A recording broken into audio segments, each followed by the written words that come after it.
উচ্চ মাধ্যমিক দ্বিতীয় বর্ষের সুপ্রিয় শিক্ষার্থীবৃন্দ, আসসালামু আলাইকুম। আমি সানোয়ার হোসেন, বিভাগীয় প্রধান, ফিনান্স অ্যান্ড ব্যাংকিং বিভাগ, দনিয়া বিশ্ববিদ্যালয় কলেজ, ঢাকা। প্রিয় শিক্ষার্থীরা, তোমরা হয়তো অবগত হয়েছো যে খুব শীঘ্রই তোমাদের দ্বিতীয় সেমিস্টার পরীক্ষা অনুষ্ঠিত হবে। তা আমাদের দ্বিতীয় সেমিস্টার পরীক্ষার মধ্যে পঞ্চম অধ্যায়টাও তোমাদেরকে দেওয়া হয়েছে। প্রিয় শিক্ষার্থীরা, যেহেতু পঞ্চম অধ্যায় আমরা এর আগে আলোচনা করিনি, তাই আজকে আমি পঞ্চম অধ্যায় নিয়ে তোমাদেরকে সাথে আলোচনা করব। প্রিয় শিক্ষার্থীরা, তোমরা হয়তো জানো পঞ্চম অধ্যায় আছে আমাদের আর্থিক অবস্থার বিবরণী। আমরা প্রথম বর্ষে আর্থিক অবস্থার বিবরণী করেছিলাম। আর্থিক বিবরণীর একটা অধ্যায় আমাদের ছিল। ওই অধ্যায়টা ছিল মূলত এক মালিকানা কারবারের বা এক মালিকানা কোম্পানির আর্থিক বিবরণী। আমরা দ্বিতীয় বর্ষে এসে অর্থাৎ দ্বাদশ শ্রেণীতে লিমিটেড কোম্পানি, পাবলিক লিমিটেড কোম্পানির আর্থিক বিবরণী নিয়ে আলোচনা করব। প্রিয় শিক্ষার্থীরা, তোমরা জানো যে আর্থিক বিবরণী করার সময় আমাদের কি কি আইটেমস করা লাগে আমরা ফার্স্ট ইয়ার দেখেছি। তবে দ্বিতীয় বর্ষে একটু ব্যতিক্রম আছে। দ্বিতীয় বর্ষে আমাদের আর্থিক বিবরণীতে প্রথমে আসে আয় বিবরণী বা বিশদ আয় বিবরণী। তারপরে আসে মালিকানা সত্ত্ব বিবরণী, যদি চায় তাহলে মালিকানা সত্ত্ব বিবরণী, আর আবন্টিত বা সংরক্ষিত আয় বিবরণী। তারপরে আছে আর্থিক অবস্থা বিবরণী। এই চারটা অংশ সাধারণত চাওয়া হয়ে থাকে। কোনো সময় কোনো প্রকার সুদ বা বিভিন্ন কিছু বের করতে বলতে পারে। তবে সাধারণত আমাদের যদি আমরা পার্ট হিসাবে দেখি তাহলে আমাদের এই তিনটা বা চারটা পার্টই চাওয়ার সম্ভাবনা বেশি। তাহলে আমাদের প্রথমে আসতেছে বিশদ আয় বিবরণী। বিশদ আয় বিবরণী করার সময় আমাদের মনে রাখতে হবে যে এখানে দুই রকমের ব্যবসা পরিচালিত হয়। এক ধরনের ব্যবসা হলো সেবামূলক ব্যবসা প্রতিষ্ঠান, আরেকটা হচ্ছে পণ্য ক্রয় বিক্রয়কারী বা মার্চেন্ডাইজিং কোম্পানি, যারা পণ্য ক্রয় বিক্রয় করে। তাহলে যখন সেবামূলক প্রতিষ্ঠানের আয় বিবরণী আমরা করব, সেক্ষেত্রে আয় বিবরণীকে আমরা এক ধাপেই করতে পারি ইচ্ছা করলে। তবে প্রশ্নে যদি উল্লেখ থাকে তখন অবশ্যই আমাদেরকে বহু ধাপে করতে হবে। আর প্রশ্নে উল্লেখ না থাকলে তখন আমরা এক ধাপের মাধ্যমেই বিশদ আয় বিবরণী করতে পারবো। সেক্ষেত্রে আমাদের কি করতে হবে? সকল আয়সমূহকে একসাথে যোগ করে লিখতে হবে, আর ব্যয়সমূহকে যোগ করে মোট আয় থেকে মোট ব্যয়কে বিয়োগ করতে হবে। এভাবে আমরা সেবামূলক প্রতিষ্ঠানের বিশদ আয় বিবরণী করতে পারি। আর এই আয় বিবরণীকে বলা হয় এক ধাপ বিশিষ্ট আয় বিবরণী। তারপরে আছে বহুধাপ বিশিষ্ট আয় বিবরণী। সাধারণত পণ্য ক্রয় বিক্রয়কারী প্রতিষ্ঠানের আয় বিবরণী বহুধাপ বিশিষ্ট হয়ে থাকে, বা প্রশ্নে উল্লেখ না থাকলেও এই ধরনের আয় বিবরণীকে বহুধাপে করা হয়। বহুধাপ বিশিষ্ট আয় বিবরণী করার সিস্টেম হচ্ছে, প্রথমে আমাদের আয় থেকে পরিচালন ব্যয়গুলো বাদ দিয়ে পরিচালন মুনাফা বের করতে হবে, আর তারপরে আবার অপরিচালন ব্যয়সমূহ বাদ দিয়ে সর্বশেষ নেট মুনাফা বের করতে হবে। প্রিয় শিক্ষার্থীরা, মনে রাখবে, যদি পণ্য ক্রয় বিক্রয়কারী প্রতিষ্ঠান হয় সেক্ষেত্রে আমাদের প্রথমে বিক্রয় থেকে বিক্রিত পণ্যের ব্যয় বাদ দিলে আমাদের মোট লাভ বা মোট মুনাফা বের হবে। তারপরে পরিচালন ব্যয়সমূহ বাদ দিলে বের হবে নিট পরিচালন আয় বা নিট পরিচালন লাভ। ক্ষতি হতে পারে, নিট ক্ষতি, পরিচালন ক্ষতিও হতে পারে। তারপরে অপরিচালন আয়সমূহ আমরা যোগ করব, আর অপরিচালন ব্যয়সমূহ আমরা বিয়োগ করব। এভাবে আমরা বিশদ আয় বিবরণী করতে পারি। তারপরে আসে মালিকানা সত্ত্ব বিবরণী। মালিকানা সত্ত্ব বিবরণী কি? যে বিবরণীতে মালিকের অধিকারসমূহ দেখানো হয়। একটা কোম্পানির মালিক যারা, মালিক পক্ষ যারা আছে, তাদের যে সমস্ত অধিকার বা তাদের যে সমস্ত লেনদেন যা থাকে সেগুলো যে বিবরণীর মাধ্যমে দেখানো হয় সেটাই হচ্ছে মালিকানা সত্ত্ব বিবরণী। 3 নম্বরে আসে সংরক্ষিত আয় বিবরণী, বা এটাকে রক্ষিত আয় বিবরণীও বলা হয়ে থাকে। কোথাও কোথাও রক্ষিত আয় বিবরণী বলে, আবার কোথায় কোথাও সংরক্ষিত আয় বিবরণী বলা হয়ে থাকে। শিক্ষার্থীরা তোমরা মনে রাখবে, রক্ষিত আয় বিবরণী করার সময় আমাদের রেওয়া মিলের মধ্যে একটা সংরক্ষিত মুনাফা বা সংরক্ষিত আয় দেওয়া থাকে। তারপরে লভ্যাংশ, কোনো প্রকার স্থানান্তর, যদি নিটলাভের কিছু অংশ স্থানান্তর থাকে, এগুলো যোগ বিয়োগ করার পরে, বা আয়কর যদি থাকে, এগুলো যোগ বিয়োগ করার পরে সংরক্ষিত আয় বিবরণী হয়ে থাকে। আমরা যখন প্র্যাকটিক্যাল করব তখন তোমরা বুঝতে পারবে রক্ষিত আয় বিবরণীতে কী কী যায়। আমাদের সর্বশেষ পাঠ হচ্ছে আর্থিক অবস্থার বিবরণী। এটা খুবই বিশাল একটা আর্থিক অবস্থার বিবরণীটা হচ্ছে একটা প্রতিষ্ঠানের একটা নির্দিষ্ট আর্থিক বছর শেষে তার সর্বশেষ আর্থিক অবস্থাটা কেমন আছে এটা জানার জন্য এই বিবরণীটা করা হয়ে থাকে। সাধারণত আর্থিক অবস্থার বিবরণীতে সকল প্রকার সম্পদ এবং দায় বা মালিকানা সত্ত্ব সব কিছুই দেখানো হয়ে থাকে। যেমন যদি আমরা সম্পদগুলো করি তাহলে সম্পদকে তখন ভাগ ভাগ করে দেখাতে হবে, যেহেতু এটা কোম্পানি আইন অনুসারে পরিচালিত হয়। 1994 সালের কোম্পানি আইন অনুসারে লিমিটেড কোম্পানিগুলো পরিচালিত হয়। এই জন্য এই হিসাব করার সময় আমাদেরকে কোম্পানির সম্পদ সমূহকে তাদের নেচার অনুসারে ভাগ ভাগ করেও দেখাতে হবে। এগুলোকে আমরা বিভিন্ন ভাগ করতে পারি, সাধারণত 4 ভাগে ভাগ করে দেখানো যায়। যেমন সর্বপ্রথমই যদি আসে তাহলে হচ্ছে স্থায়ী সম্পদ। স্থায়ী সম্পদ, বিনিয়োগ, চলতি সম্পদ আর অসমন্বয়কৃত সম্পদ বা অলিক সম্পদ। তাহলে আমরা স্থায়ী সম্পদ বলতে আমরা বুঝি সাধারণত যে সমস্ত সম্পদের স্থায়িত্বকাল বেশি বা বেশি দিন চলে, এই সমস্ত সম্পদকে আমরা স্থায়ী সম্পদ বলে থাকি। যেমন দালান কোঠা, আসবাবপত্র, যন্ত্রপাতি ইত্যাদি ইত্যাদি যা আছে, এই জাতীয় যা আছে, ভূমি, সবই হচ্ছে স্থায়ী সম্পদের অন্তর্গত। তারপরে আছে বিনিয়োগ। বিনিয়োগ হতে পারে সঞ্চয়পত্র অথবা 10% বিনিয়োগ এরকম, বা লগ্নি, এগুলো হচ্ছে বিনিয়োগ। এই বিনিয়োগগুলো বসবে তারপরে বসবে চলতি সম্পদ। চলতি সম্পদ আমরা বুঝি যে সমস্ত সম্পদগুলোকে খুব অল্প সময়ের মধ্যে টাকায় রূপান্তর করা যায়, এগুলো হচ্ছে চলতি সম্পদ। অথবা নগদ টাকাও হতে পারে, নগদ টাকা বা টাকায় রূপান্তর করা যায় এরকম। যেমন হাতে নগদ, ব্যাংকে জমা, তারপরে আছে আমাদের প্রাপ্য হিসাব, অনাদায়ী সুদ, এই জাতীয় যেগুলো আছে, অগ্রিম খরচাবলী, এগুলো আমাদের চলতি সম্পদের অন্তর্ভুক্ত। তারপরে সর্বশেষ আছে অসমন্বয়কৃত হিসাবসমূহ বা অলিক সম্পদ। যেমন প্রাথমিক খরচাবলী, শেয়ারের অবহার ইত্যাদি। এইভাবে আমরা সম্পদ পাশটাকে করতে পারি। দায় পাশও ঠিক একইভাবে দায়কেও বিভিন্নভাবে ভাগ করা হয়ে থাকে। যেমন সর্বপ্রথম যদি আসে শেয়ার মূলধন। শেয়ার মূলধনটা কি, এটা আমরা অন্যান্য বিভিন্ন সাবজেক্টে আমরা পড়েছি, তারপরেও আমরা এ সম্পর্কে একটু বলে নেই। শেয়ার হচ্ছে মূলধনের ক্ষুদ্র ক্ষুদ্র অংশ, অর্থাৎ একটা লিমিটেড কোম্পানি সর্বমোট যে মূলধন, তার মূলধনকে একটি ক্ষুদ্র অংশে ভাগ করা হয়ে থাকে। এই যে ক্ষুদ্র অংশে ভাগ করা হয়, এর প্রত্যেকটা এককে শেয়ার বলা হয়ে থাকে। তাহলে এই শেয়ার মিলে যে একটা মূলধন হয়, এই মূলধনটাই হচ্ছে আমাদের শেয়ার মূলধন। শেয়ার মূলধন যাবে সর্বপ্রথমে। শেয়ারের মূলধনের মধ্যে আবার বিভিন্ন রকম মূলধন আছে। যেমন অনুমোদিত মূলধন আছে, অনুমোদিত মূলধন আমরা বসাবো।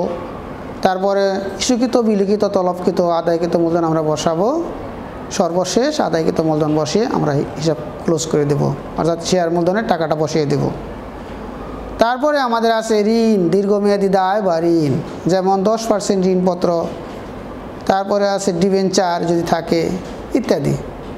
এগুলো হচ্ছে আমাদের ঋণ বা দীর্ঘমেয়াদী দায়। এই দীর্ঘমেয়াদী দায়গুলো তারপরে শেয়ার মূলধনের পরে বসবে। তারপরে আছে চলতি দায়। চলতি দায় কী কী?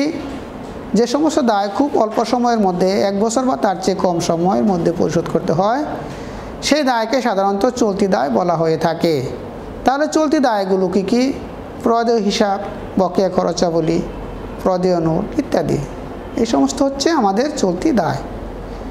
চলতি দায় শেষ করার পরে সর্বশেষ আমাদের আসে সম্ভাব্য দায়। সম্ভাব্য দায় হচ্ছে এমন এক ধরনের দায় যেটা যে সমস্ত দায় সম্পর্কে সাধারণত বিচারাধীন বা মামলাধীন থাকে, সেই সমস্ত দায়কে আমরা সম্ভাব্য দায় বলে থাকি।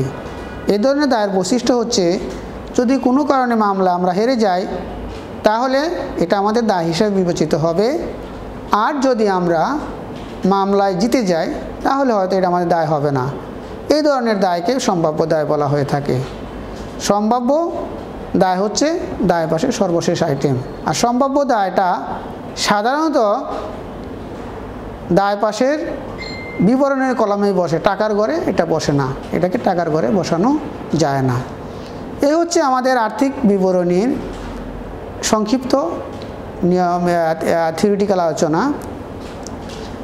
যেহেতু অনলাইন ক্লাস আমাদের এত ডিটেলস বলা সম্ভব নয়, আমাদের যেহেতু অল্প সময়ের মধ্যেই আমাদের এই ক্লাসটা করতে হবে, শেষ করতে হবে, সাথে সাথে আমাদের একটা অঙ্ক নিয়েও আলোচনা করতে হবে। তা আমরা আজকে একটা অঙ্ক দেখি প্র্যাকটিক্যালি। আমরা অঙ্ক দেখলে আমরা একটু প্র্যাকটিক্যালি বুঝবো। আমরা এখানে একটা অঙ্ক লিখেছি, তোমরা যদি একটু বোর্ডে খেয়াল করো তাহলে দেখবে জনতা কুরিয়ার সার্ভিস লিমিটেড এর অনুমোদিত মূলধন 20 লক্ষ টাকা কোম্পানির রেওয়া মিল নিম্নে দেওয়া হলো। কোম্পানির রেওয়া মিল, একটা রেওয়া মিল দেওয়া আছে, রেওয়া মিল 31 ডিসেম্বর 2019 সাল, একটা রেওয়া মিল দেওয়া আছে। তোমাদের অঙ্ক করার সময় এরকম একটা রেওয়া মিল দেওয়া থাকবে। দেওয়া আছে এখানে শেয়ার মূলধন 50,000 টাকা, ডেলিভারি সরঞ্জাম 60,000 টাকা, বিজ্ঞাপন খরচ 5,000 টাকা, আবন্টিত মুনাফা 10,000 টাকা, দালান কোঠা 20,000 টাকা, প্রদেয় হিসাব 7,500 টাকা, বেতন 7,000 টাকা, সেবা আয় 75,000 টাকা, সাপ্লাইজ খরচ 2,000 টাকা, ব্যাংক ঋণ 10,000 টাকা, ব্যাংকে জমা 17,500 টাকা, প্রাপ্য হিসাব 22,500 টাকা, প্রদত্ত আয়কর 2,500 টাকা, অগ্রিম ভাড়া 3,000 টাকা, আর 10% বিনিয়োগ 13,000 টাকা। সর্বমোট দেওয়া আছে 1,52,000 টাকা। অর্থাৎ একটা রেওয়া মিল আমাদের দেওয়া আছে। সংক্ষিপ্ত ছোটো, যেহেতু আমরা অনলাইন ক্লাস, আমরা ছোটো একটা অঙ্ক নিয়ে আলোচনা করতেছি। একটা আমাদের রেওয়া মিল দেওয়া ছিল। এই রেওয়া মিলের পরে কিছু সমন্বয় দেওয়া আছে, যেমন অগ্রিম ভাড়া। অগ্রিম ভাড়া 2,000 টাকা মেয়াদ উত্তীর্ণ হয়েছে, মানে অগ্রিম ভাড়া যে ছিল তার মধ্যে 2,000 টাকা মেয়াদ উত্তীর্ণ হয়ে গেছে, ওটা খরচ হয়ে গেছে। বিনিয়োগের সুদ 1300 টাকা অনাদায়ী রয়েছে, বিনিয়োগের সুদ 1300 টাকা এখনও পাওয়া যায়নি। ডেলিভারি সরঞ্জামের অবচয় 6,000 টাকা, ঋণের সুদ 1,000 টাকা বকেয়া রয়েছে, আর প্রস্তাবিত লভ্যাংশ 5,000 টাকা। এই মিলে আমাদের একটা অঙ্ক দেয়া আছে।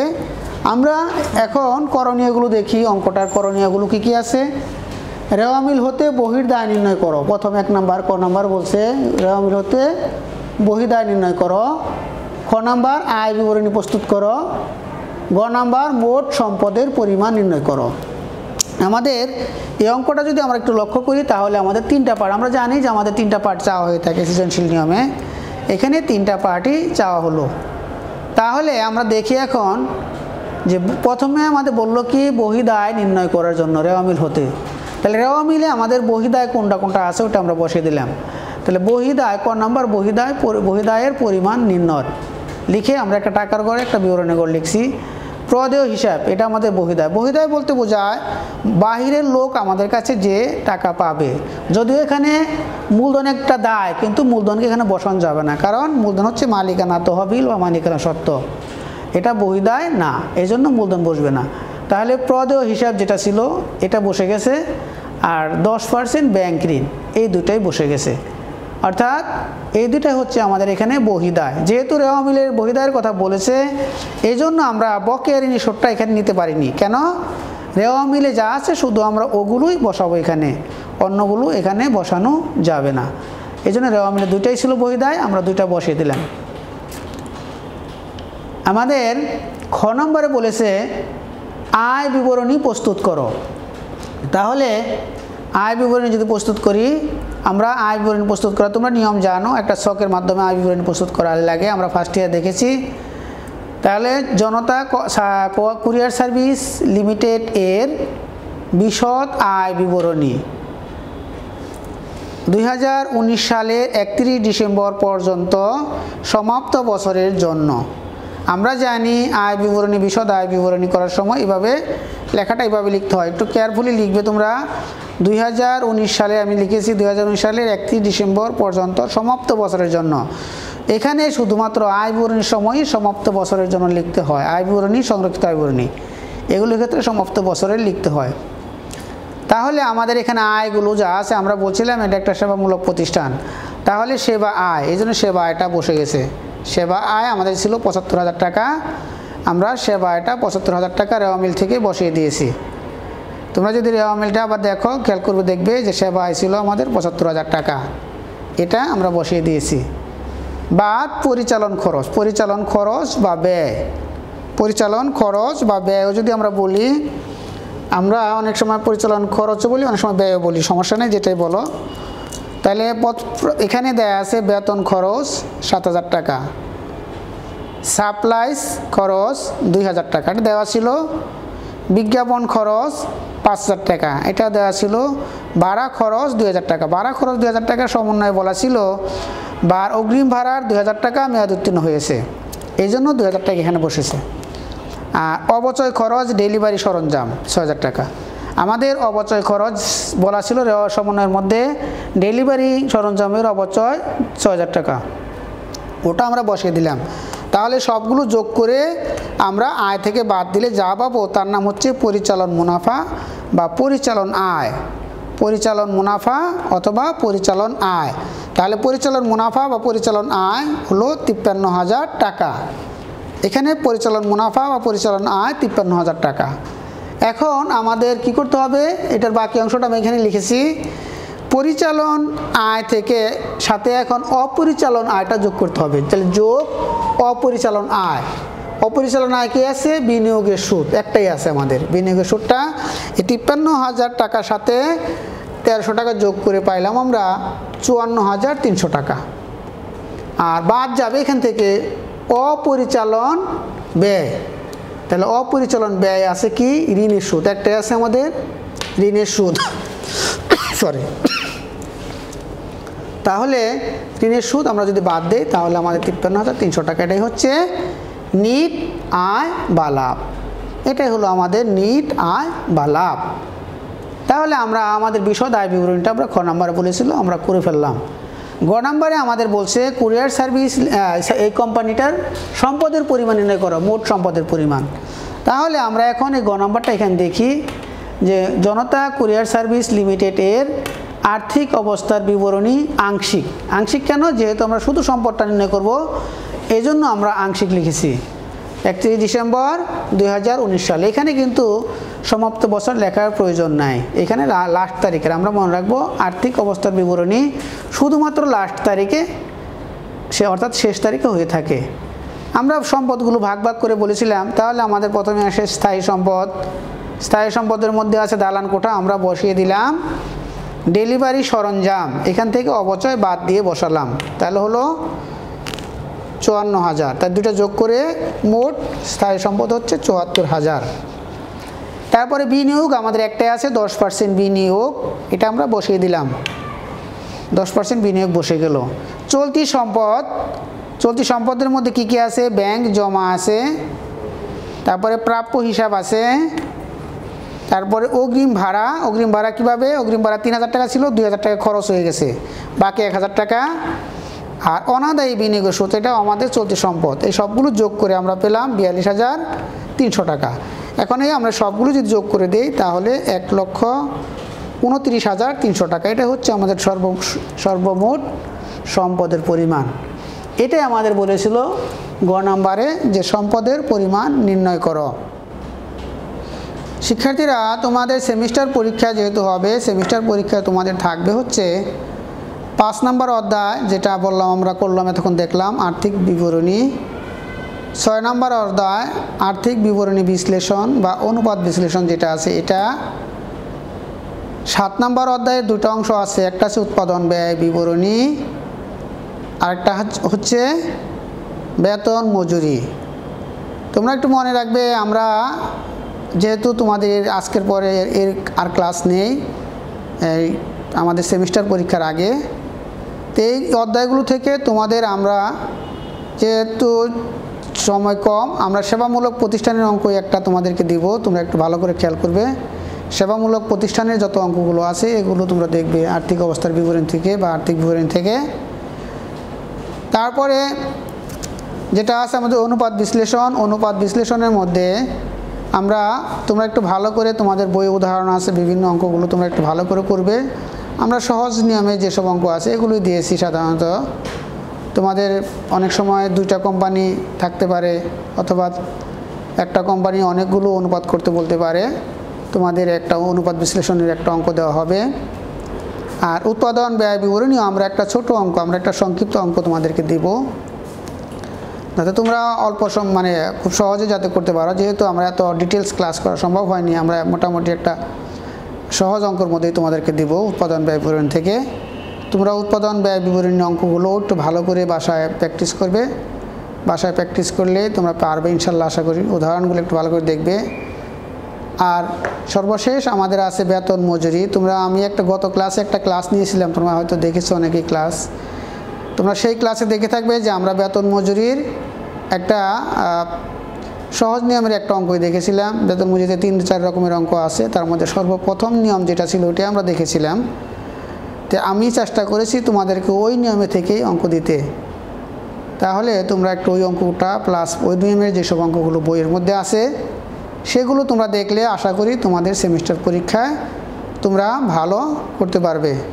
শিক্ষার্থীরা আমরা এই যে তোমাদের প্রথম সেমিস্টার পরীক্ষা গেল, এখানে দেখলাম তোমরা অনেকেই এমসিকিউতে ভুল করেছো, তারপরে অনেকেই সম্পূর্ণ অঙ্কগুলো করতে পারোনি।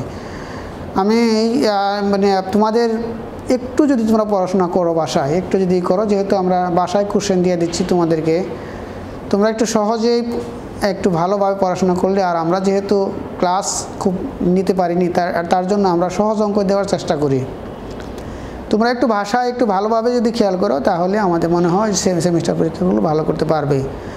যেহেতু প্রথম সেমিস্টার পরীক্ষা আমি দেখেছি অনেকেরই ভালো হয়নি, খুব বেশি ভালো করনি, আবার অনেকেই অনেক ভালো করেছে, 30-এর মধ্যে 30ও পেয়েছে অনেকেই। তাহলে তোমরা একটু বাসায় ভালো করে চেষ্টা করলে ইনশাল্লাহ বাকি পরীক্ষাটাও ভালো করতে পারবে। প্রিয় শিক্ষার্থীরা, তোমরা যে যেখানে আসো ভালো থাকবে এবং নিরাপদ দূরত্ব বজায় রেখে থাকবে, সরকারের নিয়মাবলী বা নির্দেশাবলী মেনে চলবে। আমরা বাহিরে বের হলে অবশ্যই মাস্ক ব্যবহার করব। কোনো প্রকার জটলা বা যেখানে বেশি লোক আছে ওইখানে যাবে না। অযথা বাইরে ঘোরাঘুরি না করে বাসায় থাকবে এবং ভালোভাবে পড়াশোনা করবে। সবাই ভালো থাকো, সুস্থ থাকো, এই প্রত্যাশায় শেষ করছি। আল্লাহ হাফেজ।